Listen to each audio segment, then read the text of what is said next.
E começamos mais um episódio de Nos 90. E hoje o papo, aquele papo interessante, aquele papo que a gente não para de assistir quando a gente conversa sobre ele.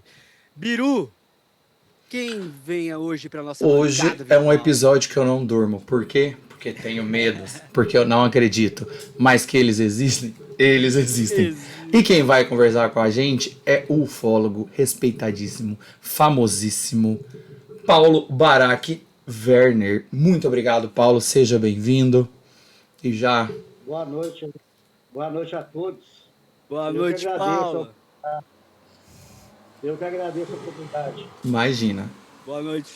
Boa noite, Paulo. E como o Biru falou, é um assunto ali que mexe ali com todo mundo, né? Alguns têm medo, têm receio ali. É um assunto ainda misterioso, né, Paulo? É porque a ufologia ela é vista de duas formas, né? Tem aquela ufologia de cinema, né? Que todo mundo aí conhece um pouco, né?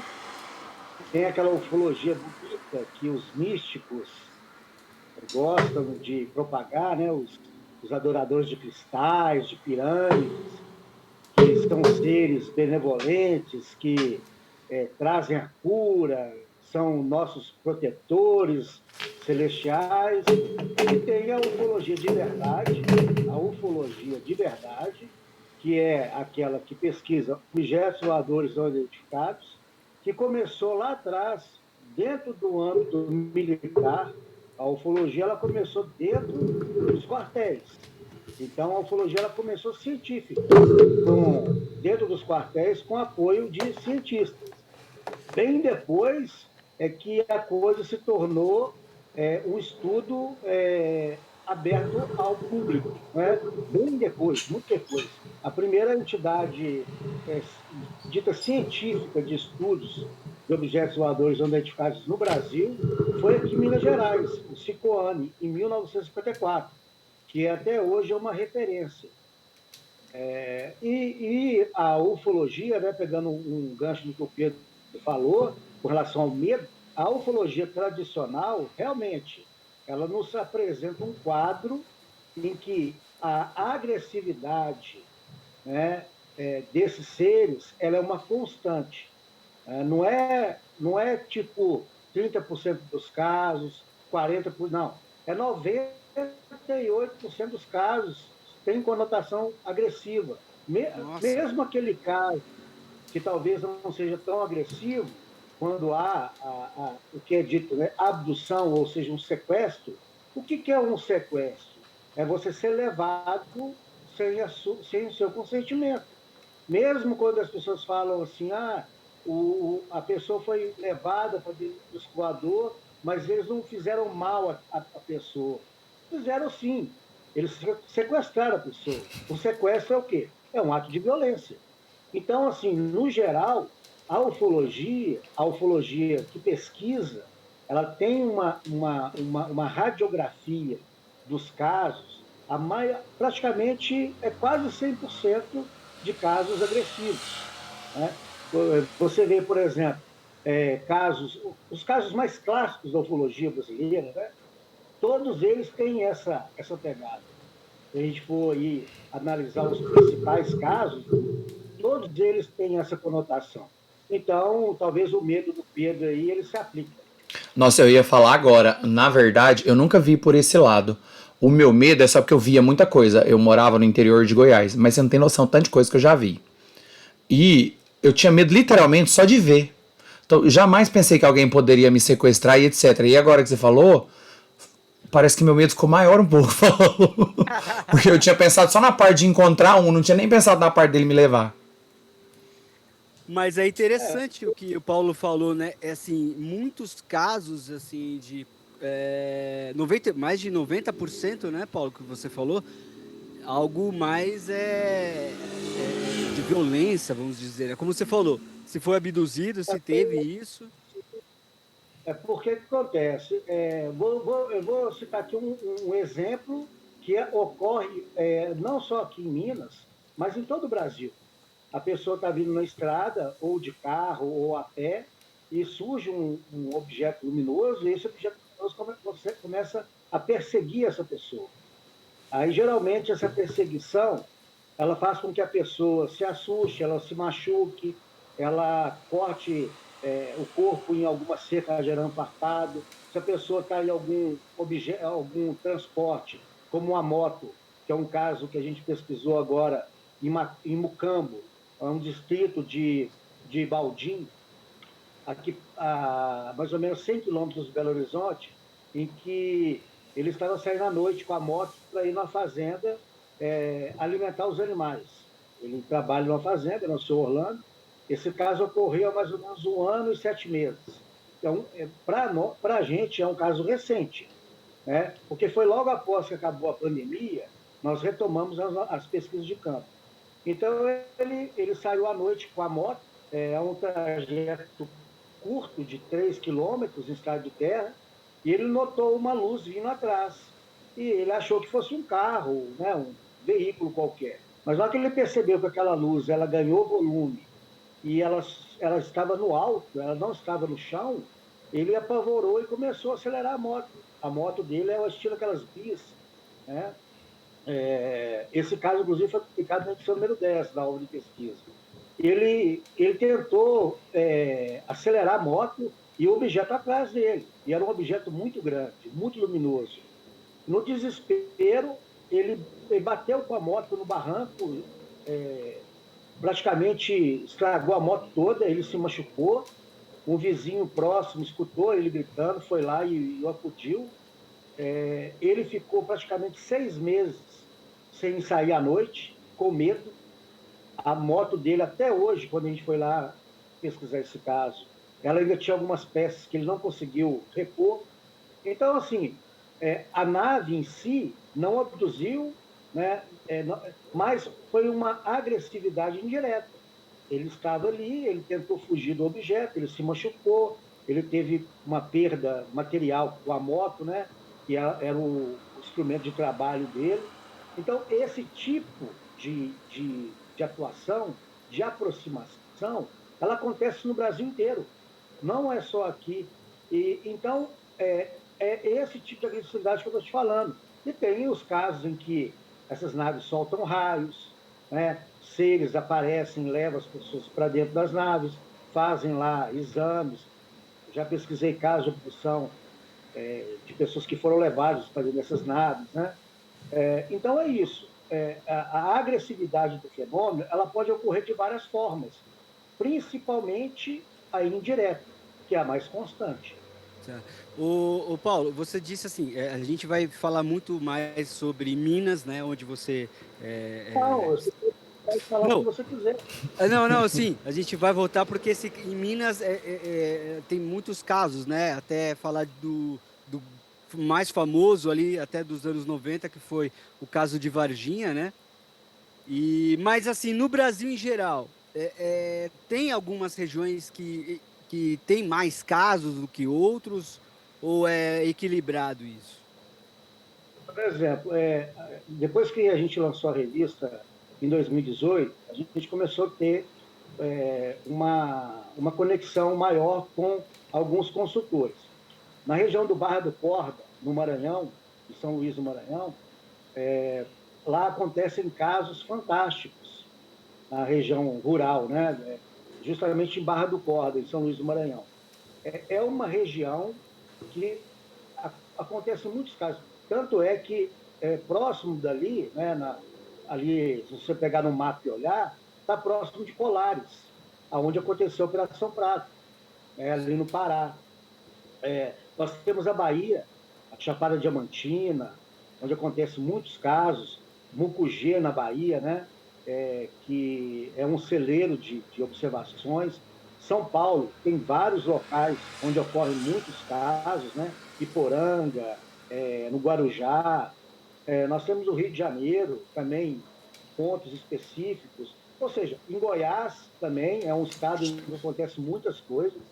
Não é somente. Por que Minas ela se tornou referência no estudo? É porque, como eu te disse, Minas foi a vanguarda da ufologia brasileira. Os principais pesquisadores de ufologia surgiram aqui. Lógico, depois vieram, né, outros excelentes, mas o começo foi aqui. Então, nós temos um volume de pesquisa muito grande. Sim. Né? Por exemplo, só o Cicoane do Úvio Brant Aleixo pesquisou aqui na região do Alto Rio das Velhas mais de 1.800 casos, Nossa. todos eles documentados, gravados, né? Aí tem o Birajara Franco Rodrigues, né? Tem Antônio Faleiro, Alberto Francisco do Carmo, que faleceu há 2 anos. Né? Nós temos aí o João Marcelo, quer ver, eu vou lembrar aqui alguns principais, o Pepe Chaves, lá em Itaúna. Nós temos, assim, muitos pesquisadores. Né? O Márcio Vicente Teixeira, que hoje está na França e é nosso consultor. Eu conheci o Márcio em pesquisas. O Albert Eduardo, que é da Ampeu, que também pesquisou centenas de casos aqui em Minas. Então, assim, eu acho que é um volume de pesquisadores, né, e de grupos sérios, que façam com que Minas se destaque. Mas não é que Minas detém o maior número de observações, nada disso. É porque é o seguinte, né? Por exemplo, regiões do Amazônia, que você pega lá, um mundo, né? Mas totalmente uma baixa população. Você não consegue abranger aquilo. Então, tem muitas regiões, se você talvez pegar hoje São Luís do Maranhão, Maranhão, eu não sei se há grupos de pesquisa no Estado. Né? O que falta hoje é isso, são grupos de pesquisa. Porque no passado, até uns 30 anos atrás, havia muitos grupos de pesquisa. Só que com o surgimento da internet, isso acabou. Hoje são raros ou praticamente pouquíssimos grupos de pesquisa. Né? Então, talvez isso responda a sua pergunta, que o Brasil em si ele tem muitas observações. O que falta, basicamente, são pesquisadores para ir até o local, coletar isso e apresentar. Ô Não, Paulo, não. desculpa, Dan. E existe assim uma possibilidade de, por exemplo, você comentou a Amazônia, aí eu pensei assim, tem muita coisa ligada à crença. Então, por exemplo, se a gente tiver algumas tribos que tiverem essas visualizações, eles vão relacionar a algo pré-existente, então relacionar a algum deus, alguma crença deles. E você acha que talvez o dado poderia ser bem maior, mas as pessoas podem relacionar isso com espírito, com alguma coisa assim? Já existe esse dado? Sim, na ufologia, nós pesquisamos muito esses mitos, né? Essa mitologia criada a partir de observações. A própria ufoarqueologia, ela fala muito sobre isso. Então, assim, tem correntes na ufologia que acredita que praticamente todas as religiões, todas, praticamente todas, elas tiveram um pontapé inicial derivadas de observações de objetos voadores não identificados. Né? Se você pegar na literatura histórica, né, você vai ver relatos de observação de luzes, de objetos na própria Bíblia, né, em vários livros sagrados de outras religiões, né, Talmud, o Torá, aí você pega os livros indianos, né, qualquer de Gilgamesh, todos eles relatam É, objetos estranhos eles dizem, no, eles dizem até, desculpa, Paulo, eles falam que são os antigos astronautas, né? E aí, justamente, né? e aí eles fazem essa analogia com até ligado a uma crença, até mais ou menos isso que o Biro falou, né? Carros voadores, luzes, né? E a gente trazendo para a ufologia bate muito, né, com isso. E aí, agora, entrando assim vamos colocar, né, na era moderna, aí a gente está falando de passado. Na era moderna, por exemplo, tem um caso que a gente pesquisou que é muito interessante e que ilustra muito bem o que o Pedro falou aí. É o caso do Santo Antônio Pequenininho, que aconteceu em Vargem Grande. Foi na década, se não me engano, acho que foi na década de 30 ou 40. Eu sou péssimo com datas, viu? Mas assim, o que aconteceu? O lavrador, ele subiu lá no cruzeiro do pequeno vilarejo, que lá hoje é pequeno, imagina isso na década de 40. Ele viu um estranho ser luminoso bem no dia de Santo Antônio. né? Ele subiu lá no cruzeiro para fazer talvez uma oração, alguma coisa assim, né? E ele viu um ser pequeno, bem luminoso, e esse ser entrou dentro de um buraco, na rocha. E ele na sua, né, humildade, na sua crença, né, ele acreditou aquela visão a Santo Antônio. Só que como o ser era pequenininho e bem luminoso, quando ele voltou, ele falou assim, olha, eu tive uma visão, eu observei Santo Antônio, só que ele era bem pequeno. Aí o pessoal apelidou de Santo Antônio Pequenininho. E eles construíram uma capela no alto da serra, em virtude dessa observação. E todos os anos eles fazem uma romaria até o local, justamente por causa dessa visão. Então, ou seja, aí pegando um exemplo aqui que aconteceu aqui no interior de Minas, houve ali um surgimento de uma crença, houve ali um surgimento de uma religião, apesar que ele é católico, né? Mas assim, houve ali um acréscimo, ele derivado de uma observação de um ser luminoso. E aí a gente vai especular o que seria isso. Seria um alienígena? Seria realmente uma visão sobrenatural? Ou seria um delírio, né, desse lavrador? O fato é que, a partir do momento que ele viu esse ser, criou-se ali uma romaria, né, um mito. Então, isso pode ter acontecido em várias regiões, principalmente na Amazônia, com os índios, nos Estados Unidos, na Austrália, com os aborígenes australianos, né? Eles Sim. também têm uma forte ligação com deuses vindos do espaço, os maias, os astecas, os egípcios, todos esses povos da antiguidade, eles falam sobre isso, né? Mas eu acredito o seguinte, que essa interferência no passado, ela pode ter sido somente cultural ou religiosa. Eles não interferiram, tipo assim, sabe? Então tem essas teorias de que as pirâmides foram construídas por alienígenas, Eu ia e os perguntar grandes isso. monumentos. Mas Exatamente. isso é tudo besteira, porque é o seguinte, olha só, se você pegar ali as pirâmides no Egito, as pedras que são cortadas em ângulo são somente as de fora, as que fazem o acabamento. As que estão por dentro, elas são todas elas irregulares, né? E aquilo ali é um trabalho, as pirâmides, elas são resultado de uma evolução de túmulos antigos, as mastabas, né? Se você pegar no Egito, existe mais de 100 pirâmides no Egito. Só que as pessoas acham que só tem Só 3 tem ou as 4, três, né? que é Aham. as principais.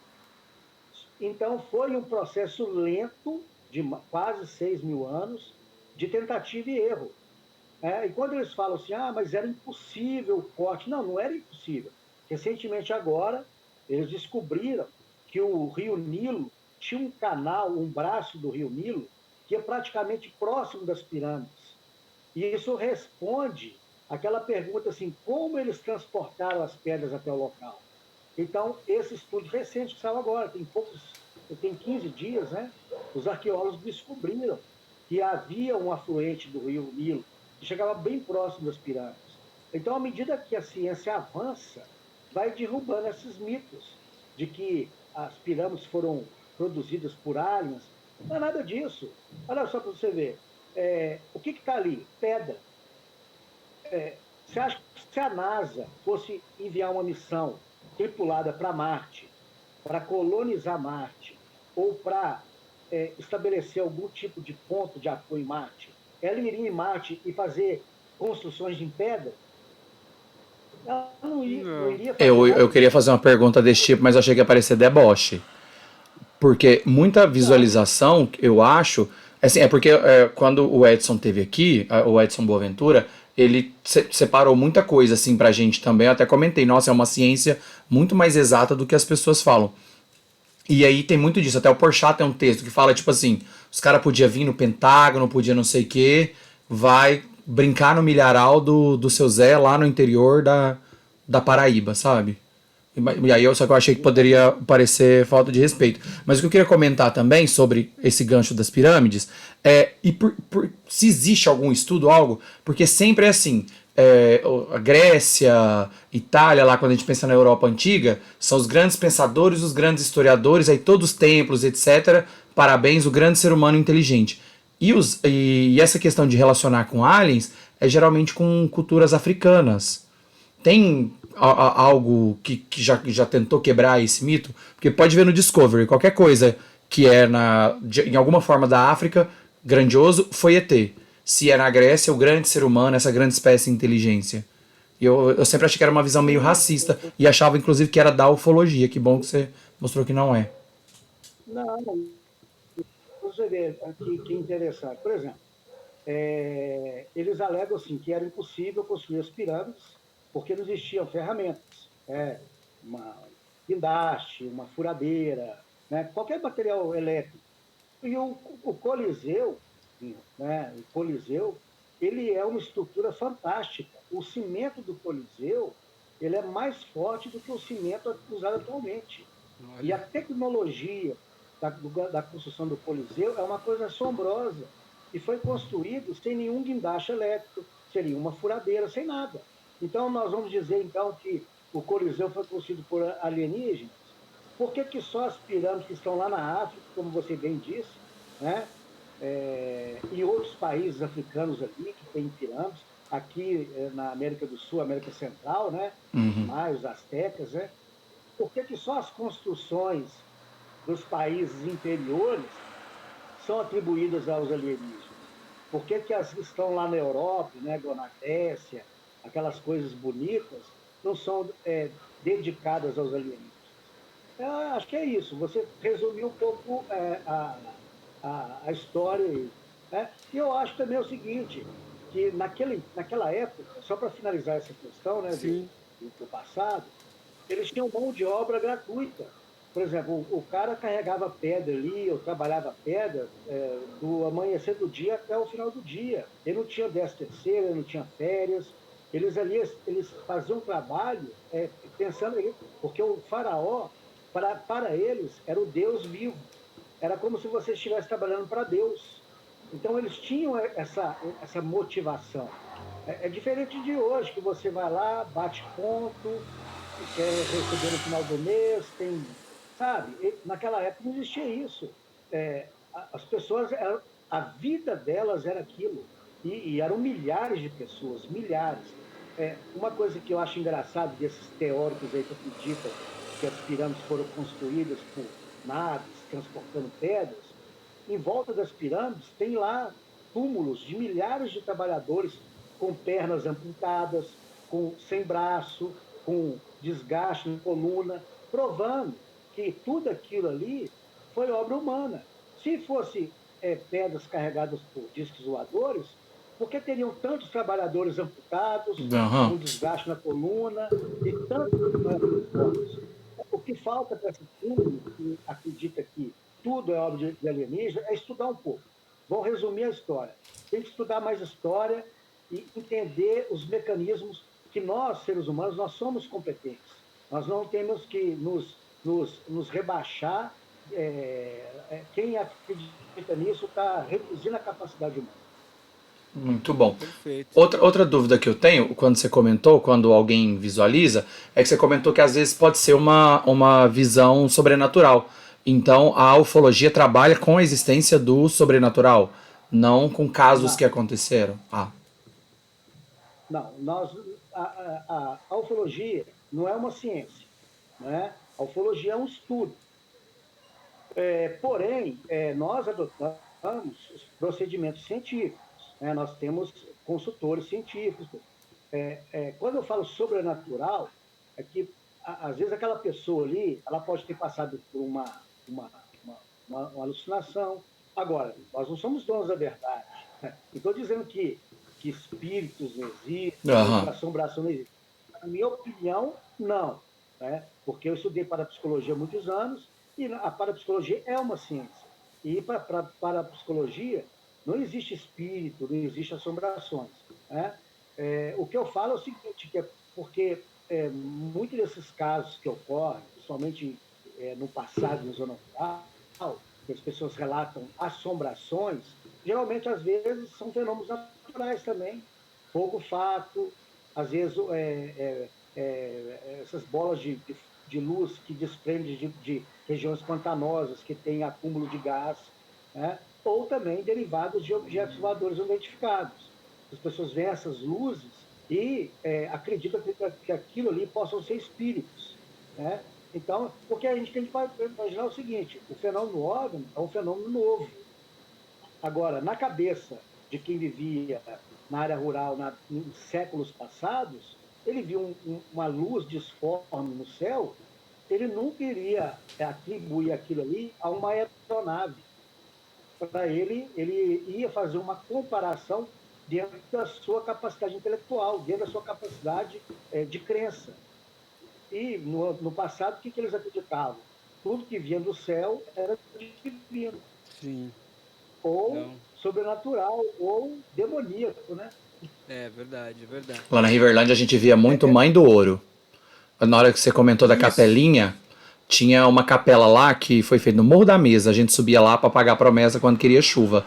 Que ela foi posicionada lá na serra, onde sempre todo mundo via a Mãe do Ouro. Aí quando você comentou lá do Santo Antônio pequenininho, esqueci agora, eu lembrei disso aí. Lá na Riverlândia tinha muito disso. Tipo, tá na seca, vamos levar água lá na capela, que é onde viram a Mãe do Ouro. Então era meio que um misto, né? Mistura muito a crença com o que viu e etc. Muito legal. Pode ir dar. Ô, Paulo, voltando agora ali na década de 90 e o grande fato ali que aconteceu, né, em 1996, aí em Minas Gerais, o caso de Varginha, né? Como que foi? Porque ali você já tinha lançado até o primeiro site de ufologia do Brasil, né? Que foi em 94. Então ali já estava até recente o próprio site. E como que Recente a foi? internet, né? O Paulo foi muito Não, pioneiro. foi muito pioneiro, muito pioneiro. E Não, logo já veio esse caso, né?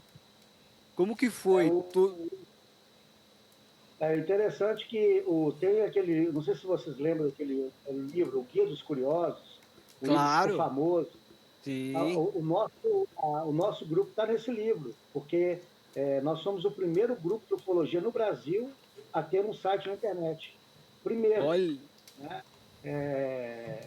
Mas aí acabou que com o tempo o site saiu fora do ar, né? Mas bem, já quase no ano 2000, mas assim, é, quando aconteceu o caso Varginha, na semana que aconteceu o caso Varginha, eu e o Albert, nós estávamos em Januário, pesquisando o caso de uma queda de um objeto voador não identificado.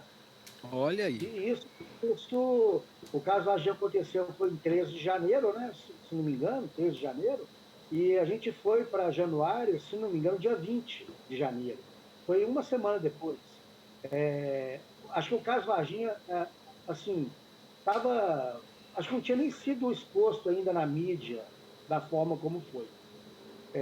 Nós recebemos um relato de que pescadores lá de uma fazenda viram um objeto cair na mata ciliar do Rio São Francisco, e na época eu e o Albert, a gente foi para lá, era uma viagem de mais de 9 horas de ônibus, tinha que atravessar o Rio São Francisco de balsa. Inclusive o vídeo dessa expedição está no nosso canal, é muito legal.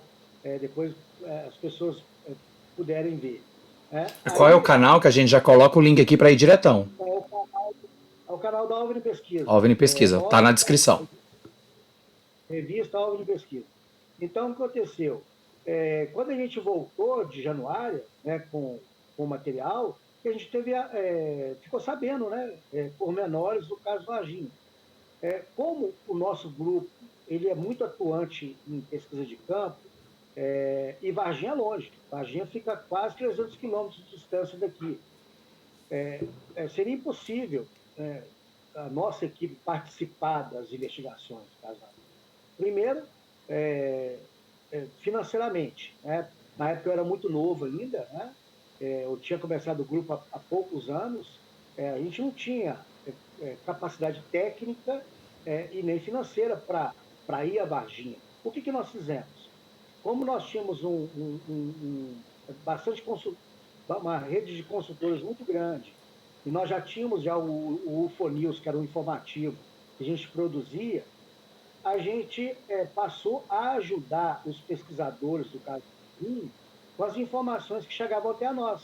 Por exemplo, eu recebia, na época a internet ainda praticamente não existia, então a gente recebia muita coisa ou por telefonema ou por carta, né? Eu comecei a receber relatos de fotos de OVNIs, inclusive em Varginha. Aí eu pegava esse material e enviava para os pesquisadores do caso Varginha. Falou, olha, recebi isso aqui, deve ser importante para vocês, né? Então a gente fez um trabalho de apoio. Eu não pesquisei o caso Varginha em momento algum, mas eu pesquisei vários casos no ano de 96, inclusive no final do ano, o caso de abdução, que é um caso Olha. famoso do Plínio Salgado, que já saiu em livros, virou história em quadrinhos nos Estados Unidos, esse caso que eu pesquisei, né, de um senhor que foi abduzido em Governador Valadares e foi deixado em Montes Claros, a 800 quilômetros de distância. Eu fui o único pesquisador do caso, o único. Obviamente, depois teve jornalistas que fizeram uma coisa, mas eu fui o único que foi lá, que entrevistou o Plínio Bragato pela primeira vez, né? Então, assim, nós fizemos muita coisa no ano de 96, muita coisa mesmo. Nós coletamos muitos casos. O Márcio, que está agora na França também, ele pesquisou muitos casos. Então, assim, a Varginha, na minha opinião, na minha modesta opinião, né, eu acho que ou ele vai se realmente mostrar um fato, ou vai permanecer um mistério, como é Roswell, como é outros casos emblemáticos da ufologia, que já tem mais de 40, 50 anos, né? Que Sim. não se chega a uma solução. Porque eu penso assim, se realmente foi capturado um ser ou dois, que seja, isso para mim nunca vai ser revelado pelo Exército, nunca. Sim. Pode esquecer. Isso é ilusão de quem acredita que o Exército vai abrir as portas para isso, né? Principalmente se eles pegaram destroços de nave, coisas do tipo, né? Então, é minha opinião, eu posso estar errado, pode ser que daqui a um mês surjam aí novidades, né? O Edson faz um trabalho muito bom em cima do caso Varginha, né? Está sempre é, é, localizando pessoas novas, relatos, né? Mas é isso, acho que o trabalho nosso de pesquisa não pode parar, porque vai que você encontra aí uma testemunha-chave, ou uma pessoa que, como já se passaram 26 anos, né, do caso Sim. Varginha, talvez muita gente que naquela época já tinha uma idade avançada e hoje já está com seus 80, 90 anos, falar, vou abrir o bico, eu já estou com o pé na cova mesmo, não tem nada a perder, é, vou abrir o bico, até mesmo militares, né?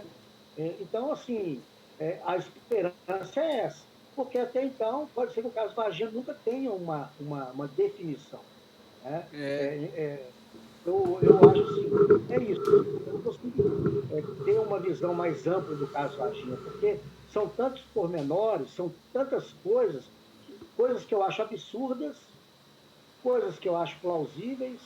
Por exemplo, assim, não vou entrar em detalhes, porque é um caso muito, muito extenso que eu acho que teria que ter uma live só para falar sobre isso. E eu não sou especialista em caso clínico. Eu não sou especialista. Igual eu falei, eu ajudei todos os pesquisadores, por exemplo, o João Marcelo, que também é um dos pesquisadores do caso Varginha, eu enviei para ele um tempo atrás um relato do militar que eu consegui captar, passei para ele. Eu não tenho essa de segurar informação, de prestigiar A ou B, eu não faço essa distinção, sabe? Eu acho que o meu papel, principalmente como editor da revista Ordem Pesquisa, é expor o material, colocar isso para frente. Sou jornalista, né? Mas não digo que eu sou jornalista tradicional, porque eu não trabalho como jornalista. Eu assino a revista, né? Mas eu trabalho com comunicação visual, eu sou artista gráfico e tudo mais. Né? É isso. Acho que com relação ao caso Varginha, a minha posição é essa. não, tranquilo. Tem muito, como você falou, tem muitos casos pormenores, muitos detalhes, e até diz que me diz algumas coisas, né? É, alguns. mistérios, até aonde foi localizado lá, visto o suposto, né, ET, é uma área isolada, murada, né, inclusive, né? Eu fui em Varginha, já tem assim, eu fui em Varginha há um ano atrás, mas eu não fui lá no local. No local eu fui aos 10 anos atrás. Eu sou amigo do Birajara, né, uma pessoa fantástica, né? O Birajara dispensa apresentações. Inclusive, assim, eu tive mais vontade de entrar na ufologia lendo os trabalhos do Birajara, tá? Os trabalhos dele de pesquisa de campo. Eu ficava fascinado com aquilo. Ele foi uma referência para os meus estudos também. Né? Agora, eu acredito que esteja o local da observação do ser, eu não sei, parece que o Edson foi lá há pouco tempo, me parece que ele permanece quase que a mesma coisa, né?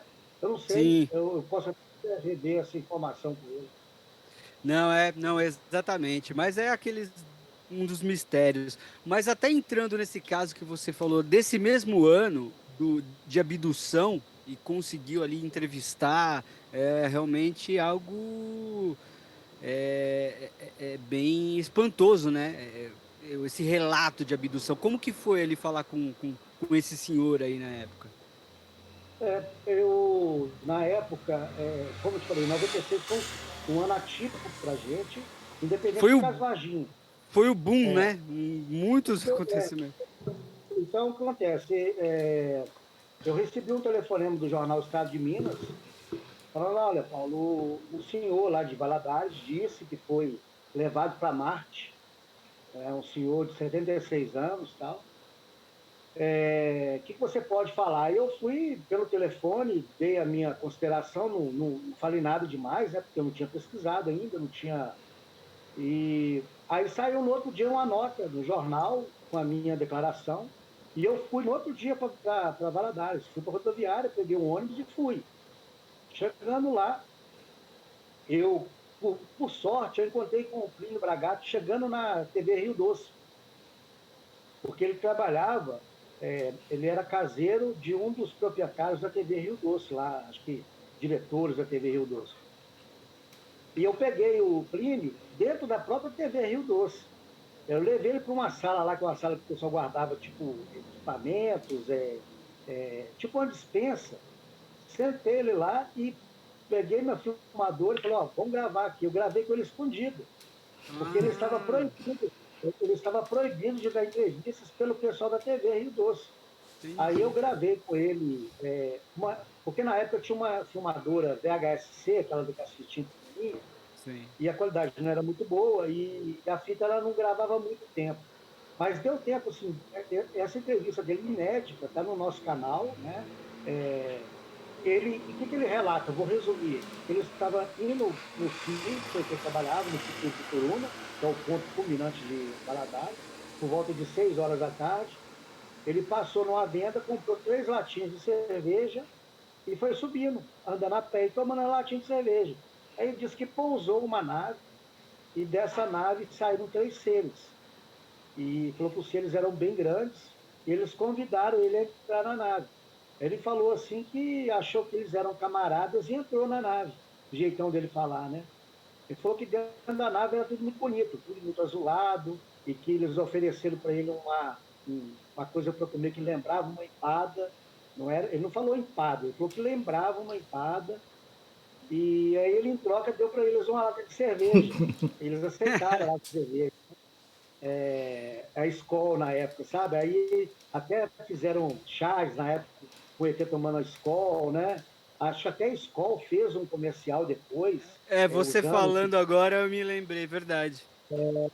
Aí ele, ele passou por experimentos, eles colocaram ele dentro de uma máquina e foram apalpando o corpo dele.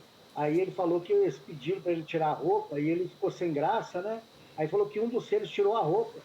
Para ele: não, eu vou ficar pelado aqui também. Tirou a roupa e falou que eles eram muito grandes, né?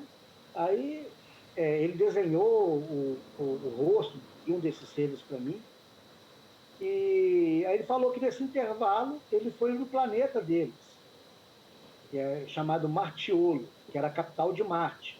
Ele falou que chegou lá, ele viu prédios enormes. Só que o que acontece?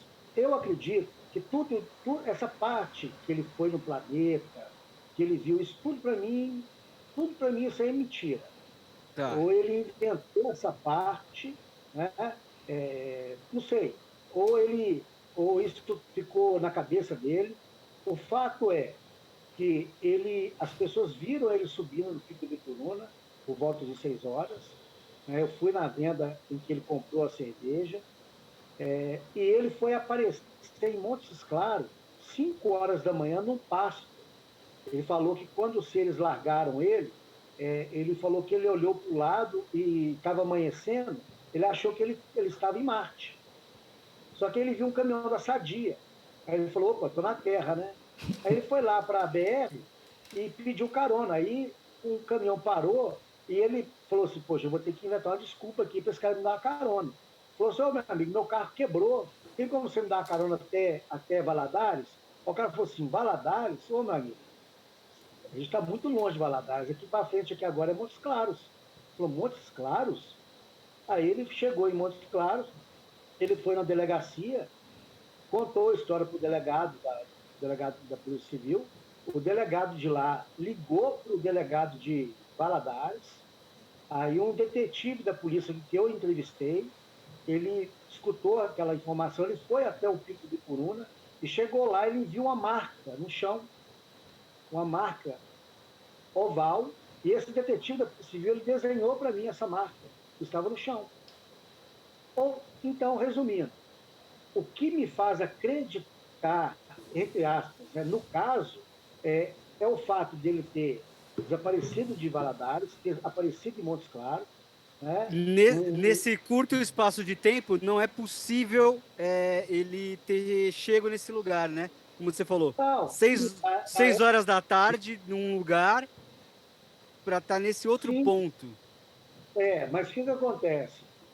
Na época, em 96, eu fiz os cálculos, né, das estradas que tinham na época. A viagem de Valadares até Montes Claros demoraria em torno de 10 horas. 10 horas. Né?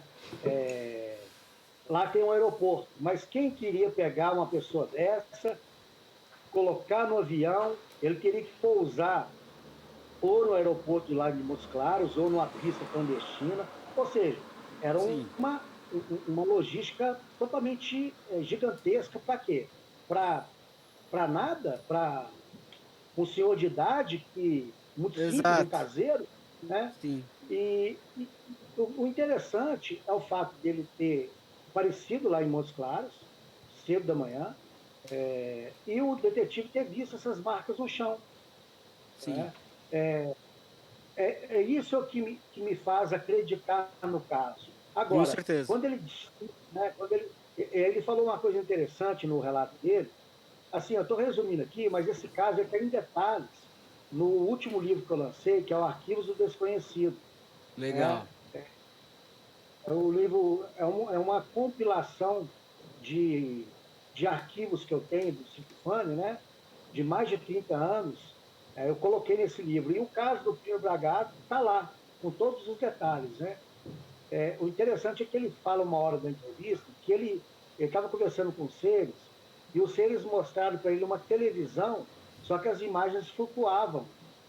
Aí ele descreveu ali, sem saber, um processo de holografia. Que é a holografia que faz isso, né? Das imagens estarem flutuando. E ele falou que viu nessas imagens seres parecidos com dinossauros. O caso dele é meio caótico, as coisas que ele relata. Mas tudo isso eu descarto. Eu acredito que, se ele realmente foi abduzido, ele entrou nessa nave, ele passou por procedimentos médicos e talvez ele passou ali por algum processo de indução mental, e ele voltou acreditando que passou por essa experiência de ter ido para outro planeta. Eu Mas, pensei na foi numa realidade, anestesia. Sabe quando você vai fazer endoscopia, que aí você toma uma anestesia e começa a pensar um monte de coisa, falar? Perfeito. Eu relacionei algo do exatamente. tipo. Então, o caso dele é interessante só por esses pontos, porque se eu tivesse ido lá e fosse somente o relato dele, talvez eu teria descartado a priori o caso. Mas como teve esse embasamento, né, da polícia, houve a marca no solo, né, outras pessoas testemunharam que viram ele e que ele praticamente não sai de Valadares, né, uma pessoa muito que ficava ali trabalhando no sítio, ele tinha uma rotina, então é o que faz acreditar. E outros casos que eu pesquisei na Serra do Cipó, de pessoas que foram levadas para dentro das naves e que não lembram de nada. Não lembram de nada. Elas simplesmente falam que elas lembram que acordaram depois, né? Tem um caso do Ocilo que é interessante, que ele estava chegando na casa dele e viu uma nave bem luminosa pousada na estrada. E ele falou que lembra de ter escutado vozes, vozes estranhas. Pronto, apagou. Ele não lembra de mais nada. A família foi encontrar o Ocilo no outro dia de manhã, já amanhecendo o dia, ele desacordado em cima de uma pedra, próximo do rio. E ele, ao acordar, ele tinha aqui na testa dele uma espécie de um band-aid, como se fosse um band-aid. Né? Ele tinha um furo aqui no meio da testa. Ele pegou aquilo, arrancou aquilo e jogou fora. Se ele tivesse guardado isso, acredito que na literatura ufológica seria a primeira evidência física que alguém trouxe de dentro de alguma nave. Né? E aí os familiares perguntaram para ele falou assim: olha, eu não lembro de nada, eu só lembro que apareceu uma luz muito forte, né, e que eu fui sugado para dentro dela. Então, assim, esses casos aqui na região da Serra do Cipó eram muito comuns na década de 80. E só para fechar isso aí, um caso recente, inclusive tem até no nosso canal a tia do Afrânio relatando isso, porque eu conto esse caso, muita gente até duvida que seja verdade. A dona Zenita conta esse caso. O Afrânio, ele tinha à época 17 anos, aqui na região do Tabuleiro, que fica a 180 quilômetros de Belo Horizonte. É uma região que na época não tinha nem luz elétrica. Ele estava indo para casa, na estrada de terra, e ele viu uma luz muito forte. Apagou a memória. Ele foi aparecer em Rondônia. Cara, Em Rondônia. Ele foi desaparecer aqui do interior de Minas, aqui a 180 quilômetros de Belo Horizonte, foi aparecer em Rondônia. E quando ele apareceu lá, ele procurou uma delegacia, ao pessoal, com muito custo, né? Isso foi no começo dos anos 90, foi no final dos anos 80, foi no final dos anos 80. Inclusive, esse caso que ele pesquisou foi o Albert Dampeu. Né? A delegacia de lá ligou para a Conceição do Mato Dentro, e com muito custo, depois de talvez mais de uma semana, ele voltou. E quando ele voltou já com graves problemas mentais. Ele não conseguia articular mais nada. E quando a gente começou a ir lá fazer pesquisas, ele ficava para a rua, como se fosse um doente mental, né, um louco. Aí você parava assim, você tentava conversar com ele, falava: ô Afrano, ele falou assim: me paga uma pinga, me dá uma pinga, uma cachaça. Eu falava assim: não, vamos conversar aqui, Afrano, o que aconteceu? Ele falou assim: não, é a luz. A luz apareceu. Eu só falava isso, a luz apareceu. Aí eu te nossa. pergunto, aí eu te pergunto, o que passou com essa pessoa, que era uma pessoa normal, normal, era um jovem com saúde, trabalhava na roça, foi levado, né, dentro de uma nave e voltou desse jeito. Aí eu te pergunto, quantos afrânios não devem existir no Brasil? Quantas pessoas desaparecem e que podem ter sido levadas para algum experimento? Né? Então, é por isso que eu falo, a ufologia, quando você pesquisa, ela não tem beleza nenhuma. Pelo contrário, ela mostra um lado totalmente sombrio e um lado, assim, perverso do negócio. Não tem nenhuma beleza as pessoas que ficam aí imaginando seres. Se esses seres realmente quisessem aparecer, ô gente, nós estamos aqui, ó, vamos fazer contato, estamos de boa, já teriam feito isso. Essa furtividade, né, e esse modo evasivo é que nos preocupa.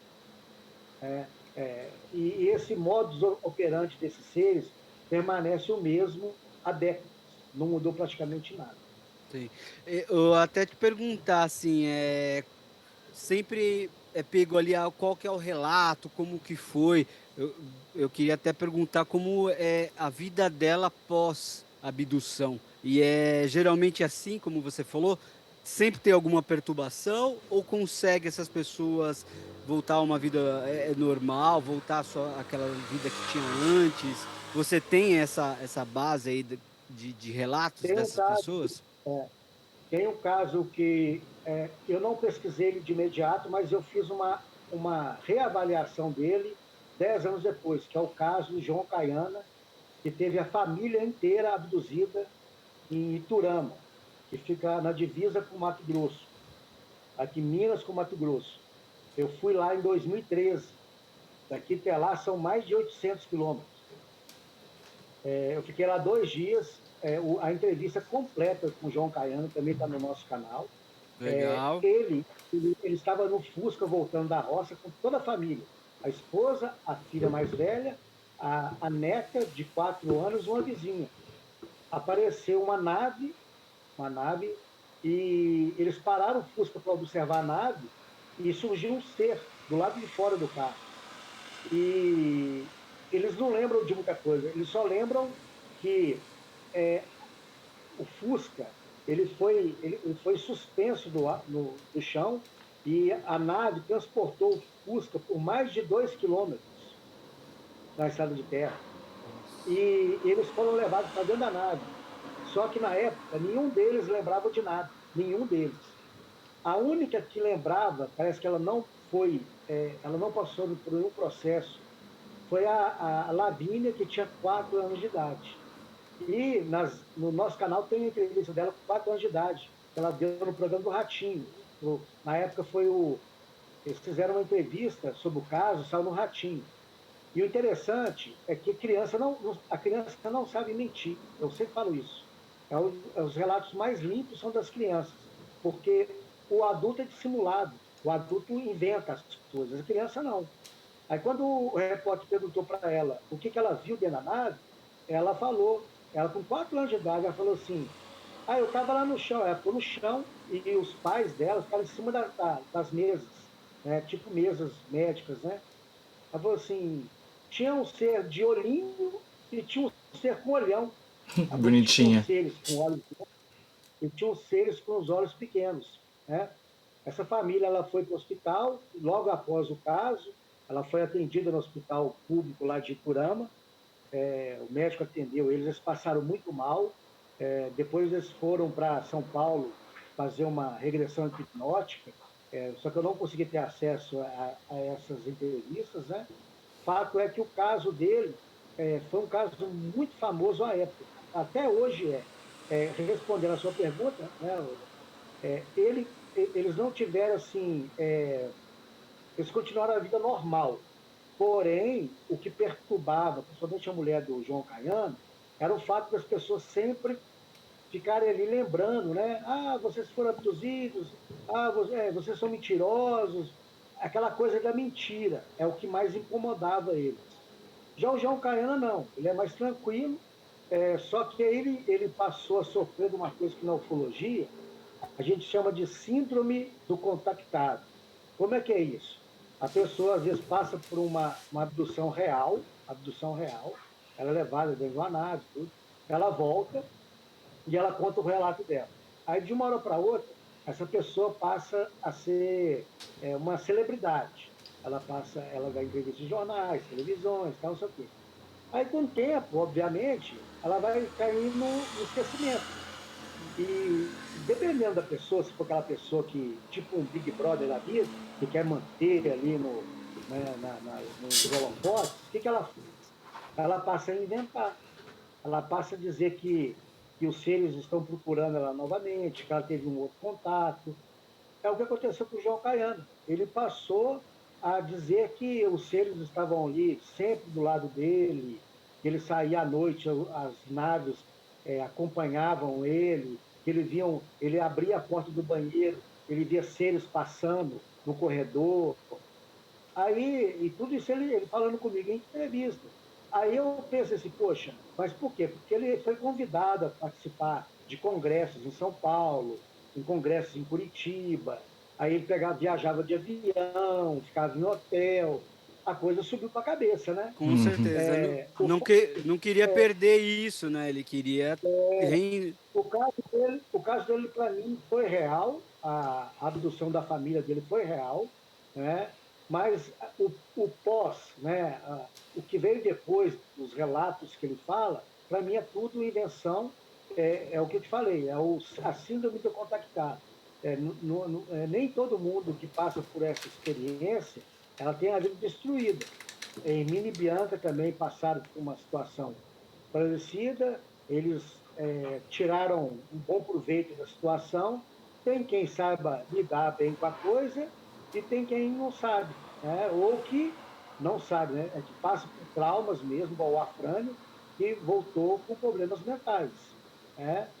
E tem pessoas também que voltam não com problemas mentais, mas elas voltam com graves sequelas físicas, problemas na visão, né? Quedas de cabelo, queimaduras, é, algum tipo de.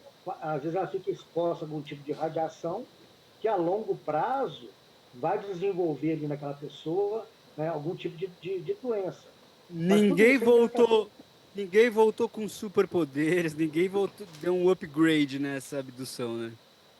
Não existe na literatura Não, ninguém que né? voltou, como diz, né, super-humano, não. Não, não tem, né? Mas olha, é bom até, né, Biru, conversar, porque o Paulo, ele é bem pé no chão com relação a isso, né? Ele não floreia, não romantiza nada, não. É bem certo mesmo, né, Eu já Paulo? tava até esquecendo que eu tava com medo. Aí agora no final ele falou assim: não tem que romantizar. É Não tudo tem que mal, é romantizar, tudo não sei o que. não. Aí eu lembrei. Dá tempo de eu fazer minha última pergunta, Dan? Claro, por Posso? favor. Paulo, a minha dúvida é em relação à nave espacial, porque sou fã de Xuxa. E aí, eu queria, pensando fisicamente mesmo, por que que os nossos meios de transporte espaciais todos têm formato de foguete, alguma coisa de perfurar, gravidade, etc. E a nave espacial, ela é naquele formato da Xuxa. Ela é oval, até quando você contou do caso do seu Plínio lá, tinha a marca oval. Alguém tá errado, Não, não tá aí, não? não, você tem que entender o seguinte, que os nossos foguetes ainda, eles vencem, eles rompem, né, a gravidade terrestre por explosões de combustíveis sólidos, né? Nós ainda usamos foguetes para poder lançar satélites no espaço, enviar foguetes espaciais. Então, o formato de foguete aerodinâmico ele justamente é para isso, para facilitar essa saída da nossa atmosfera. Se você fizer um foguete no formato de um disco voador, na hora que ele soltar ali, estourar, ele vai virar, Vai dar uns tombadas aí. né? Justamente, né? A gente tem que entender isso. O formato de foguete é justamente para isso. De tem a ver Você com a pode saída, escolher não com a chegada, né? justamente, né? Entendi. Então, é o princípio aerodinâmico. O foguete ele sai dentro de uma atmosfera, e a atmosfera tem resistência.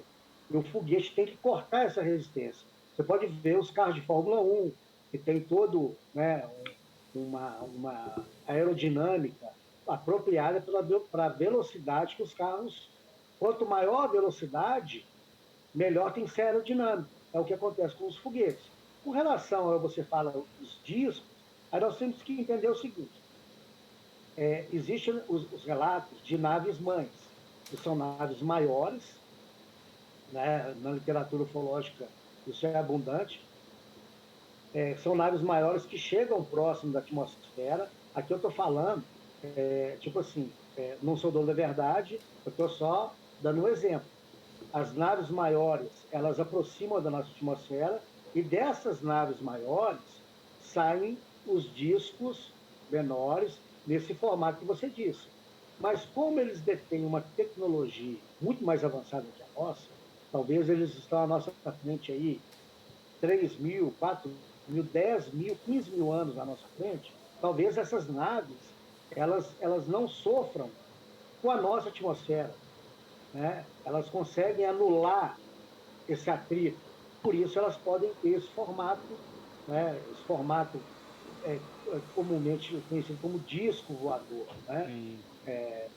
Isso seria basicamente isso. Não, mas na literatura, por exemplo, aqui mesmo na região de pesquisa que nós habitamos, há um relato muito grande de naves esféricas, Tipo naves Star Wars? redondas, Tipo Estrela da Morte? naves, novas, naves redondas, né? Bolas, né? Grandes, que têm pés articulados, que pousam. Não existe. E tem assim formatos como OVNIs triangulares, tem OVNIs, por exemplo, uma foto recente publicada de 1992, que saiu agora na revista OVNI Pesquisa, que foi tirada na Escócia, ela ficou escondida por 32 anos, ela mostra um caça, um, se não me engano, um Harrier inglês, perseguindo um objeto gigante de mais de 30 metros de comprimento, no formato de diamante. Né? Não é um formato Discord, era um formato de diamante. Então, assim, na literatura ufológica existem vários formatos de naves, não só as de disco voador comumente, né? Basicamente seria isso. Essa coisa do foguete ainda, porque nós ainda dependemos dessa tecnologia, que é a mesma tecnologia que foi usada pelos alemães lá no início da Segunda Guerra Mundial, né, dos V2, e até hoje a gente utiliza praticamente a mesma tecnologia. Lógico que com aperfeiçoamentos, né, com computadores, a bordo e Uhum. tudo mais. Mas o princípio é o mesmo, igual dos carros. Se você pegar o primeiro carro que foi criado e a Ferrari que você anda aí, é o mesmo princípio, motor a combustão, diferente de um carro de motor elétrico. Mas qual que é o 99% de todos os automóveis do mundo funcionam do mesmo modo que os primeiros carros que foram criados. Né? Então, assim, nós temos que entender que nossa limitação tecnológica nos impede de algumas coisas ainda. E para esses Sim. seres, não. Esses seres podem estar à nossa frente aí, milhares de Sim. anos de evolução tecnológica. Sim. Ô Paulo, nossa, nosso papo aqui vai longe. Muito obrigado aí pelo papo. Muito obrigado por ter aceito aí o nosso convite. Espero contar com você para outras vezes, para a gente falar de mais coisas, que é um tema que vai longe, né? Um tema que vai longe. Mas eu gostaria que você passasse aí de novo aí. Eu sei que você falou já várias vezes, a gente vai colocar aqui na descrição, na Biru, Vamos o sim. canal, ou falar da revista também, como que a gente pode chegar ainda mais, saber mais sobre você, dessas Ó, informações. é, aproveitando aí, né, a oportunidade, nós criamos na revista Alvin Pesquisa o Clube dos 20, ou a Associação Normal, que muitas pessoas gostam do assunto, e às vezes a Sim. pessoa quer participar, a pessoa às vezes escreve, ou a pessoa ela ilustra, ou ela quer contribuir de alguma forma com o trabalho da revista, ela entra no site e vai ver lá, Clube dos 20 ou Associação Normal. Ela vai passar a fazer parte da nossa equipe, ela vai receber revista, ela vai acompanhar nosso trabalho, ela vai receber material de apoio. Se a pessoa tem vontade de fazer pesquisa de campo, ela vai receber formulários, todo um manual de procedimentos técnicos de como fazer uma pesquisa de campo, né? E a pessoa que gosta do assunto tem a revista, que ela é trimestral, hoje é uma congregação de vários colaboradores, cientistas, pesquisadores da área de ufologia. É uma revista muito legal, que é essa aqui, a revista Sua. Olha aí Quem que quiser legal. entrar lá no site, né, adquirir a revista, é uma forma de até de contribuir com o nosso trabalho. E estamos sempre à disposição do seu canal, quando quiser convidar novamente. Igual você falou, é um tema muito amplo, é impossível Muito. falar tudo, possível, mas acho que a gente falou um pouquinho de coisas interessantes, principalmente da parte agressiva, né, que talvez isso pode abrir os olhos das pessoas que têm uma outra visão, Mas né? foi E excelente você ter falado. a edição número 2 da obra de pesquisa, que eu acho que é uma das melhores, que é essa aqui, ó, Pânico na Zona Rural. Eu até te mandei essa revista em PDF, né? Ela é um resumo do que eu falei aqui sobre esses ataques aí, mais contundentes da Zona Rural. E pro Pedro também, depois eu me mando o endereço que eu vou mandar para ele. Me manda, eu vou ler. E você que, assim como eu, está trancado agora, destranca e comenta aí as coisas que você já viu e o medo que você já passou nos interior desse Brasil aí, porque olha, gente, só quem viveu sabe. Exatamente. Comente aqui o seu relato. Nós vamos passar isso para o Paulo. Quem sabe a gente faz um episódio, né? Comentando junto Comentando com o os. Paulo sobre esses relatos. Seria muito legal, hein? Mais uma vez, obrigado, Paulo. Obrigado, Biru. E obrigado a você que curtiu esse episódio aqui até o final. Curta, compartilhe, propague aí o nosso podcast nos 90. E por hoje é só, pessoal. Fui!